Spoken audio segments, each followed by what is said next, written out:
1981 ત્યારે જીવરાજદાસજી રાઠોડ ત્યારે પ્રમુખ છે, તે ખજાનચી હતા અને લાખ અમારા પ્રમુખ શ્રી 30 વર્ષથી આ સમાજની સેવા કરી રહ્યા છે અને અત્યારે આ કક્ષાએ બીજીભાઈ જેવા સોલંકી, કીર્તિભાઈ, જયસિંહભાઈ પડાયા જેવા હાજર રહે છે, લાખાભાઈ ડીજલ જેવા જેને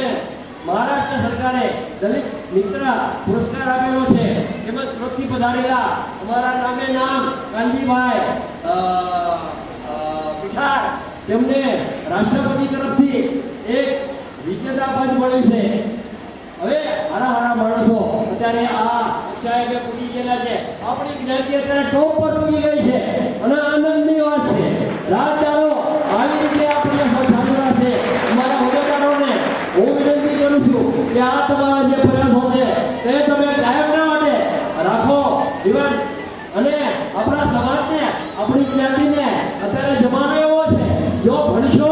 તો આ જમાનાની હારે તાલ મિલાવશો અને સુખી થશો અને આનંદમાં રહેશો. આટલું કહી હું મારા દેશ તો પૂરા કરું છું. આભાર. મોટા થાવ પણ જે પોતાની માતૃભાષા છે ક્યારેય ભૂલતા નહીં. આજે જે આપણા હોદ્દેદારો બેઠા છે, નાના મોટા, એ બધા આપણે માતૃભાષામાં ભણેલા છે ને આપણી માતૃભાષાની અંદર આટલી લોક સાહિત્યની અંદર એટલી બધી વાતો છે, આટલા ધુવા છંદ છે, સમજ્યા ને એની અંદર એટલી વેદના છે. એક માં પોતાના દીકરાને ઘણી મોટો કરીને મુંબઈમાં નોકરી માટે મોકલે છે, પણ એ દીકરો જ્યારે માને ભૂલી જાય છે ત્યારે એ માં જે પોતાનું વર્ણન કરે છે એ તમે મારા મોઢા મળજો એટલે તમે બી વિચાર કરજો કે આપણે તો આપણી માને દુઃખ કરજો તો કેટલો થાય. પણ મારી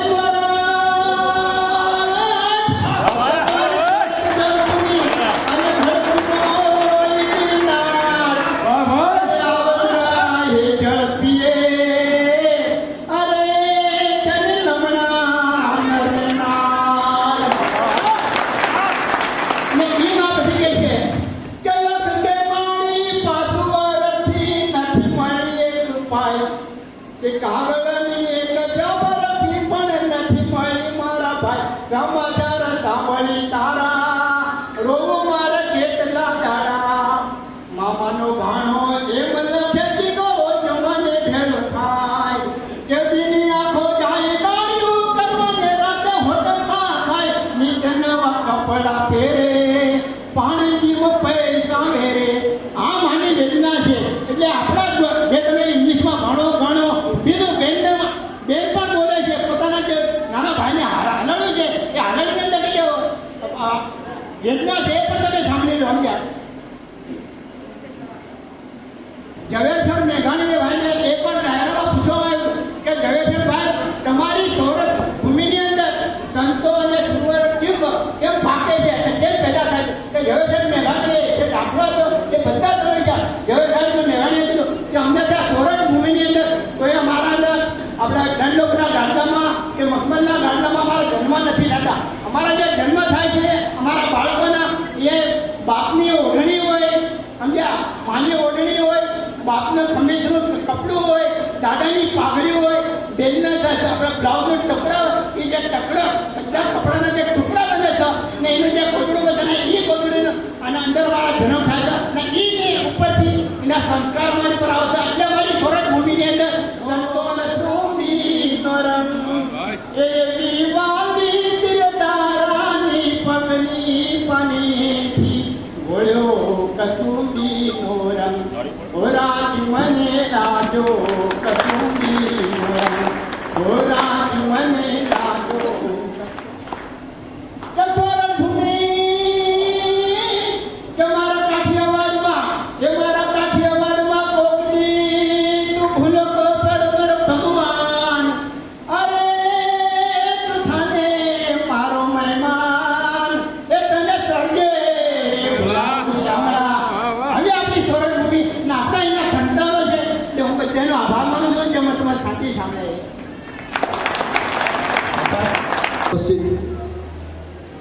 પ્રમુખ શ્રી જીવરાજભાઈ રાઠોડ તે ઉપરાંત આપણી વચ્ચે અહીંયા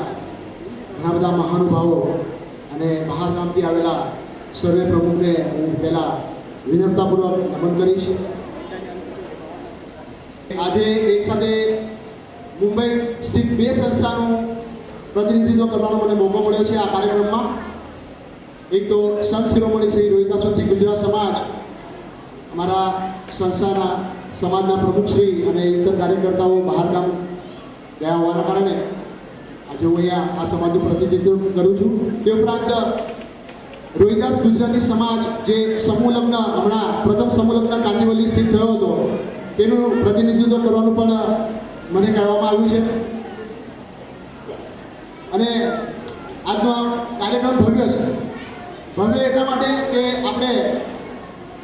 આપણા બાળકોનો, આપણા વિદ્યાર્થી બાળકોનો સન્માન કરવા માટે જઈ રહ્યા છે. અને યુવરાજભાઈ, આ કાર્યક્રમ મારા હૃદય પાસેનો કાર્યક્રમ છે, કારણ કે હું શિક્ષક છું. 15 વર્ષથી શિક્ષક તરીકે હું સરકારી શાળામાં સેવા આપું છું. હવે શિક્ષક આવ્યો એટલે એક નાનો એવો અનુભવ હું તમને જણાવીશ કે એક સમય એવો આવ્યો કે 15 વર્ષના અનુભવની અંદર કે એક એવો ક્લાસ આવ્યો કે જબરદસ્ત તોફાની ક્લાસ.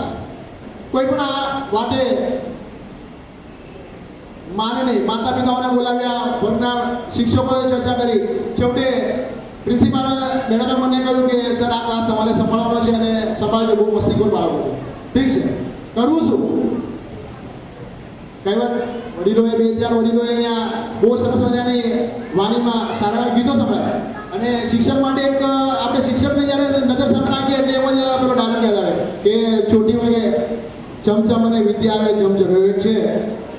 પણ એવું ના કરતા શાળાની અંદર પહેલા પ્રથમ અઠવાડિયે મેં એક શરત બાળકોની વચ્ચે મૂકી દીધી કે હું એક સાથે 5 ઇનામ આપવાનો છું. કયા બાળકોને 5 ઇનામ આપીશ? કે જે સારો પરફોર્મન્સ આવશે, જેનું વર્તન સારું હશે, અને એનું સન્માન કરીશ. અને યુવરાજભાઈ, ખરેખર વડીલશ્રી, મંચ પર ઉપસ્થિત અને ભાઈઓ બહેનો, ખરેખર એ વર્ષની અંદર બાળકોએ એવી પડાપડી કરી સન્માન મેળવવા માટે. જે 1 થી 5 ઇનામ મેં તૈયાર કર્યા હતા, એ 5 ઇનામ મેળવવા માટે એવી પડાપડી કરી. અને છેવટે જ્યારે 26મી જાન્યુઆરીનો કાર્યક્રમ આવ્યો ત્યારે અમારા પ્રિન્સિપાલ મેડમે સ્પેશિયલી સન્માન કર્યું હતું મારું કે સર, તમે આ ક્લાસને બરાબર હેન્ડલ કર્યો છે. મેઘવાળ સમાજના પ્રમુખ માન્ય જસીભાઈ પડાયા, મારા વડીલ શ્રી વિરજીભાઈ સોલંકી, તે ઉપરાંત દલિત મિત્ર યુવરાજભાઈ,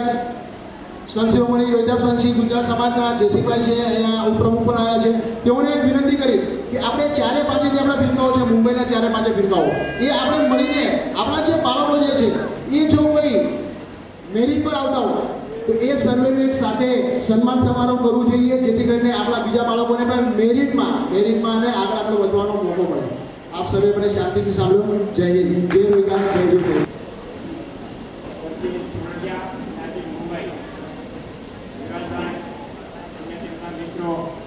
હર વર્ષે બહુ મહેનત ઉપાડી કરી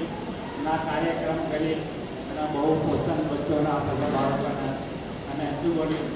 હું મારું એ શબ્દ પૂરા કરું.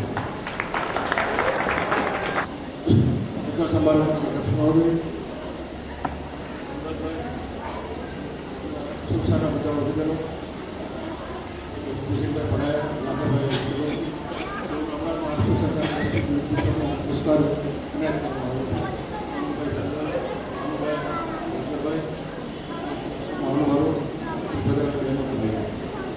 ખૂબ ખુશી થઈ આજે મને ઘણા વર્ષો પછી આપ સૌ યાદ કર્યો. આ સત્સંગમાં મને નિશ્ચિતભાઈ પણ કેટલીમાં હવે આમંત્રણ જે આવ્યું નથી આ બધું આપશે બહુ સારું છે. મારે જે કંઈ સેવા થાય મહારાષ્ટ્ર સરકાર ડૉક્ટર બાબા સાહેબ આંબેડકર દલિત મિત્ર પુરસ્કાર, ડૉક્ટર નાગાભાઈ દલિત મિત્ર પુરસ્કાર નહીં, ડૉક્ટર બાબા સાહેબ પુરસ્કાર હર વર્ષે મહારાષ્ટ્ર ગવર્મેન્ટ છોકરા આપે છે. એમાં આપણા કંઈનો નંબર લાગતો નથી. ત્યારે મરાઠી ભાઈઓ છે એ લોકો જેના આ પુરસ્કારના અધિકારીઓ થાય છે. પરંતુ જ્યારે આપણે દલિત કિશોરભાઈને બેઠા હોય મંત્રાલયમાં બાજુભાઈ કિશોરભાઈ પણ ત્યારે મિનિસ્ટર જે સમાજ મહિલા લોકો જે સમાજની સ્કૂલ રાજકીય ક્ષેત્રે જેવું કામ કરે છે તેઓના પણ નામો આવે એવી તમે આવા કાર્યક્રમ સાથે આભાર. રોહિદાસ, સંત રોહિદાસ ભગવાન સુધી જેટલી વાતો કરી એટલી વિશે એમનું ધ્યેય જ્ઞાન અખૂટ હતું. મને જંગા તો કથોડ કે ગંગા એમ કિનારા હોય અને બાબા તમે એમાં જુઓ ને એમાં બધું જ છે પણ પવિત્ર મને જો જોશો એમાં તો તમને એનો ખ્યાલ આવશે કે એમાં ખરેખર પણ આ સમજનારા કેટલા કોઈ નહીં એનો ભાગાભાગ કરવાનો કેટલા ઘણા લોકો પરંતુ હું તો એક મને કહીશ કે આજે જમાનો ઇંગ્લિશ શિક્ષકમાં પ્રવેશેલો છે આપણા બાળકો જે આપણી વાતો છે અગાઉ શાળામાં જતા બાળકો એને કઈ રીતે વિકાસ કરવો ત્યાં બેસાડવા ઇંગ્લિશમાં બેસાડવા કે ગુજરાતીમાં બેસાડવા કઈ રીતે પ્રોત્સાહન આપવું તે મા બાપોની ફરજ છે પરંતુ ભાઈએ શરૂઆતમાં કીધા પ્રમાણે મા બાપો એને સાતત્ય પણ કાર્યનો મુદ્દો હોય છે નોકરીમાં પણ ધંધા પણ બાળકોને આગળ લાવવામાં સાતત્ય જ્યારે મરાઠી સમાજ છે દલિત સમાજને આપણે મરાઠી સ્પીકિંગ જે કહીએ છીએ એ લોકોને બાળકોમાં એટલું ધ્યાન આપે છે સ્કૂલે જાય છે સ્કૂલમાં વ્યવસ્થિત જાય છે એનું પરિણામ કેટલું આવે સમોસિકમાં કેટલું આવે છે ત્રિમાસિકમાં કેટલું આવે છે આ બધું ધ્યાન એ લોકો રાખતા હોય છે આજે ડૉક્ટર બાબા સાહેબ પુરસ્કાર આપ્યો છે અમને પણ આ જવાબદારી શીખવા આપી છે તો ફક્ત તમને હોદ્દા પર કામ કરવું નહીં પણ દરેક સમાજને વસ્તી છે મહારાષ્ટ્રમાં ગમે ત્યાં જાઓ અમને બસનો ફ્રી પાસ આપવામાં આવે છે અને આ લોકોમાં જાઓ એની દેખાય શું છે એના કાર્ય શું છે એ લોકો શું કરે છે કેટલા ભણેલા છે કેટલા આગળ વધેલા છે કેટલા ડૉક્ટર છે કેટલા વકીલ છે આ બધી માહિતી તમે કરીને સરકારને પાસે એનો રિપોર્ટ તમે આપો આ કાર્ય હું ડૉક્ટર માણસો બિલકુલ નાગપુરના આજુબાજુના ગામડામાં જે આવું છે એમની બધા જાણે છે બાળકો ડૉક્ટરો છે વકીલો છે આજે થોડા ઘણા તમારા પર્સન્ટેજ કેટલા પર્સન્ટેજ કાંઈ નથી દીકરીઓ થોડી ભણે છે પણ છોકરાઓ ભણતા નથી એનું કારણ શું છે આપણે મારી મહાનગરપાલિકાની ખોટી રૂમ આપણને મળી ગઈ છે આપણા કામ પર થઈ ગઈ છે એટલે ભયો આપણે ક્યાં જતા નથી આપણે એટલે આ રીતે હું તો તમને વિશેષ કરી આજે જમાનો ખૂબ આગળ વધી ગયો છે આપણામાં ત્યાં આપણે સંકુચિત મનોવૃત્તિ ધરાવતી છે રોહિદાસ પંથીમાં 4 ફિરકાઓ ગુજરાત સમાજ છે વડિયાલા સમાજ છે મેઘવાળ સમાજ શા માટે આપણે બધા એક ન થાય જો આપણે રાખ્યો મારો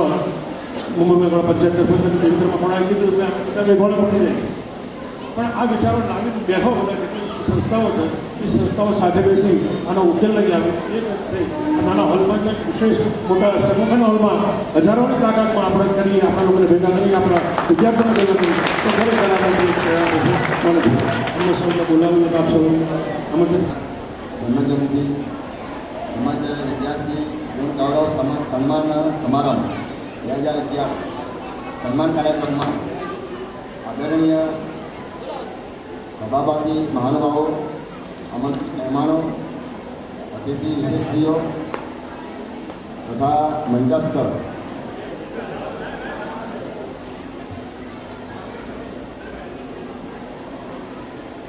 જિલ્લા સંઘની છોડિયા સમાજના મુંબઈ સ્થિત પ્રમુખ શ્રી દેવાલભાઈ રાઠોડ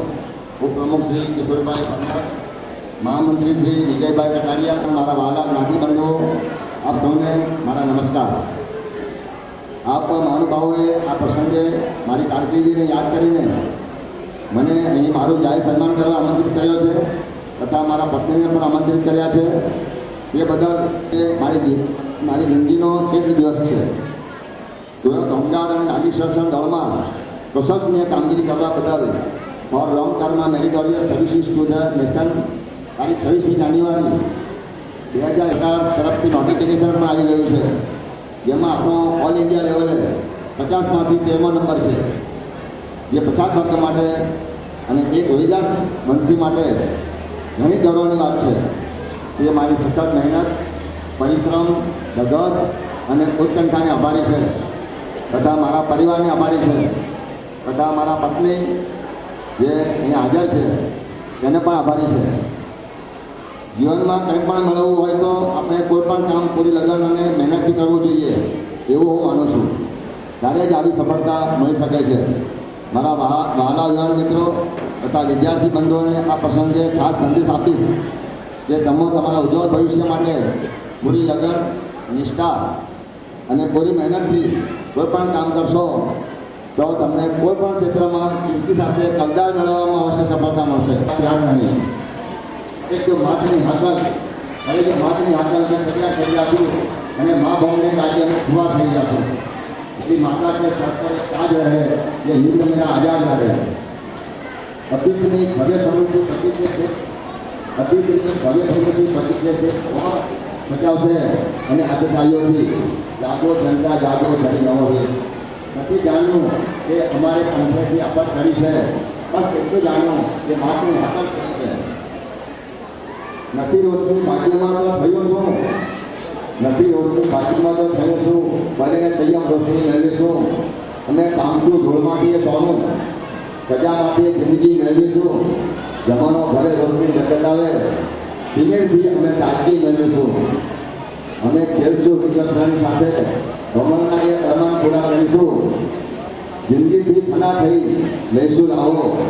રમતમાં રમત અવગણી મેળવીશું નિભાવી લઈશું પડ્યું પાનું କିନ୍ତୁ હલાહલ હલોવી ભારત સરકારનો ભારત રત્ન એવોર્ડ પદ્મ વિભૂષણ એવોર્ડ અને રાષ્ટ્રપતિ એવોર્ડ અમે મેળવીને ચમકીશું હવે એક બીજાની વિદ્યાર્થી બંધુઓ માટે એક ગજલ છે તો શાંતિ સાંભળશો मुझे उड़नी है ऊंची उड़ान मुझे उड़नी है ऊंची उड़ान माना सफर नहीं आसान मुझे उड़नी है ऊंची उड़ान माना सफर नहीं आसान जो कभी मुश्किल से ना करे वही तो सकता इंसान सागर के गर्भ से मिलते हैं मोती सागर के गर्भ से मिलते हैं मोती कभी तो मूल्यवान अनेक दर्शक को सावली आस्कर कभी तो हस्तियाँ बन गई महान मुझे उड़नी है ऊंची उड़ान माना सफर नहीं आसान जो कभी मुश्किल से ना करे માતા પિતાના આશીર્વાદ તેમજ મારી વિદાસ સુરક્ષા જ્ઞાતિના આશીર્વાદથી મારી જાતને ધન્યતા અનુભવું છું હું એટલો લાગણીવત થઈ ગયો છું કે આભાર માનવાને પણ હું શબ્દો કરતા નથી એવું કહું તો બધું ખોટું નથી ફરીથી હું આપ સૌનો આભાર માનું છું અને વિદ્યાર્થી ગુણ ગૌરવ સન્માન સમારંભ 2011ના આયોજન બદલ આપ સૌને હું હાર્દિક શુભેચ્છા પાઠવું છું જય હિન્દ જય ભારત જય જય જય ગુજરાત જય મહારાષ્ટ્ર જય હિન્દ આભાર તમારો એક ફરીવાર નમ્ર વિનંતી કરું છું તમારું કે મહેરબાની કરીને પ્રવર્તન આપતા હોય તો તમે જરા અવાજ ન કરો તમારો અવાજ તો કોઈને સાંભળવામાં નથી આવતો મહેરબાની કરીને અવાજ ન કરો તકલીફ પડે તો અમને ખબર છે તમારે શું કરવું કેશુભાઈ કટારિયાને વિનંતી કરીશ કે કહી શકો છો